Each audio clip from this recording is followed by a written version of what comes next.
This is Andy Purwolf. Boxing News, I'm joined by Egis Klimas here in London. Egis, always a pleasure. How are you? I'm very good, thank you. Thank you for having here in London, this beautiful city.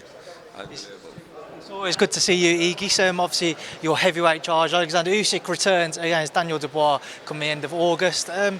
Going into this fight, Egis, a lot of people kind of writing Daniel Dubois off. They don't really give him much of a chance. Anybody's a threat in the heavyweight division especially. What do you make of Daniel Dubois as a fighter? What obstacles or challenges does he present to Oleksandr? Well, we all know Daniel Dubois is a good fighter. We do not underestimating him. He's big, he has a long reach, he can punch, and it's not going to be like an easy fight for sure. So, hopefully, Oleksandr going to be 100% ready and ready for that fight. I spoke to Don Charles earlier. He had a few words to say in the press conference as well. He's very confident. He's starving, as he said, to be successful against you guys.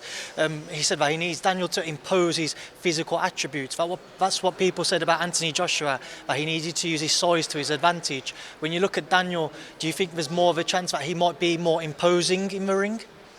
Well, it's hard to say. It depends how he's going to go through his preparation. We all know he hasn't been in a ring for some time. He's coming out from a surgery or injury. I don't know much about it, so I cannot say that. But look, he's a young fighter. He's hungry. He's going to try his best, and that's what it's going to give a challenge. That's what's going to give an interest for the fight. I know the win's the most important thing, but Oleksandr fighting in Poland, you've mentioned how many Ukrainians will come out to support him. Does that give him a bit more motivation to really put on the show and to impress everybody who tunes in the arena to support him? Well, that was a reason why we went to the first bid, why we want to fight, where we can control where we wanted to put it, the fight. And that was the reason to put that fight in Poland, which is right now, it's a second home for many of Ukrainians. And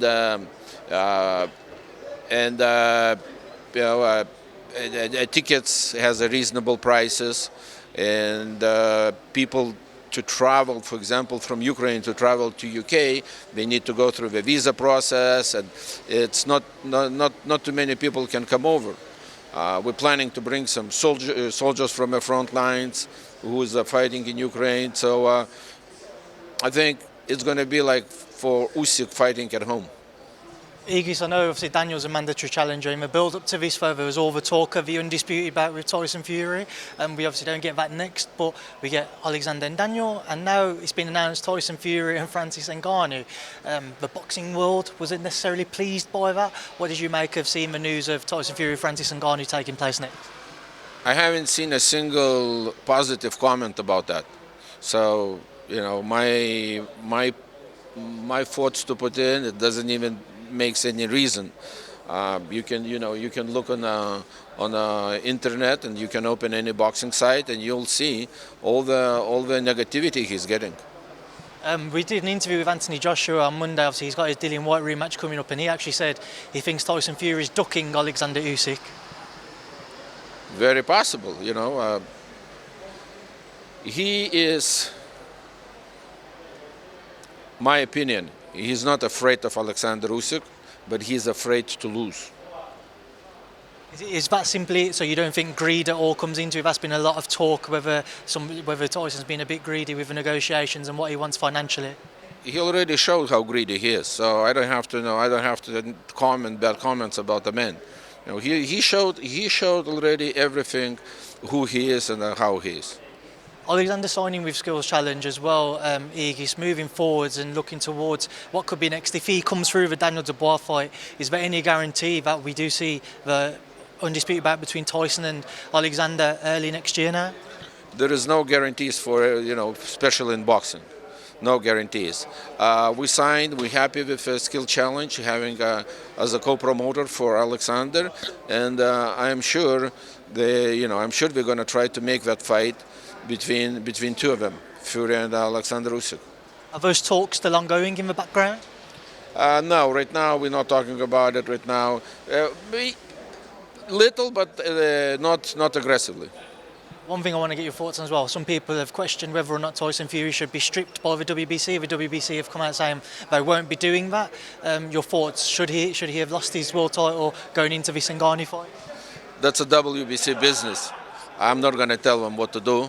They know better what to do, and why do I have to say he has to be stripped or he's not has to be stripped? That's WBC is sanctioned by who makes those decisions. So they have a board of directors. They have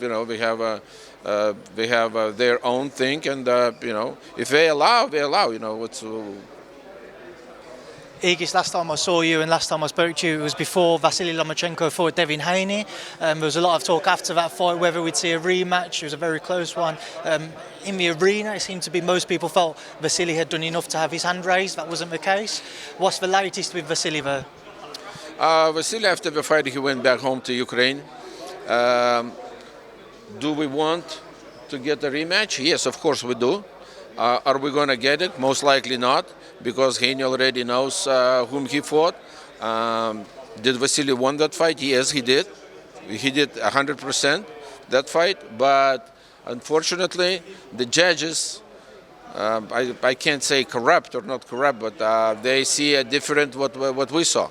So everybody knows who won that fight. Everybody knows Loma won that fight. Is he going to give him rematch? I don't believe. A lot of reports at the minute as to who Devin Haney will face next. So for Vasily, does he stay at lightweight or does he move back down to super featherweight, which has been spoken about for a while now? I just read in the news what right now they're going to try to make maybe between Lopez and Haney at 140 pounds. One fight I'm interested to get your thoughts on. I saw Shakur Stevenson call out Vasily. Is that a fight you'd entertain, a fight you'd be interested to try and make? Right now we're looking possibilities about getting a rematch. So as Loma said, he has some unfinished business to do in that weight class.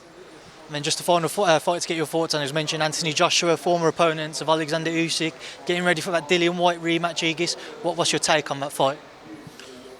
Well, they fought. That was an interesting match. Everybody knows, and hopefully we're going to bring another interesting match. Who wins?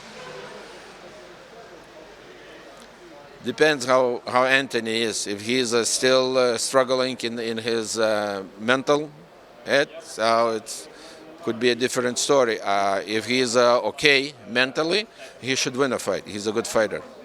Egis, it's a pleasure as always. Obviously, I know there's a lot of people who'll be waiting to speak to you, so thank you for speaking to me. Safe travels back home as well, and good luck obviously with preparations for August 26th. Thank you so much.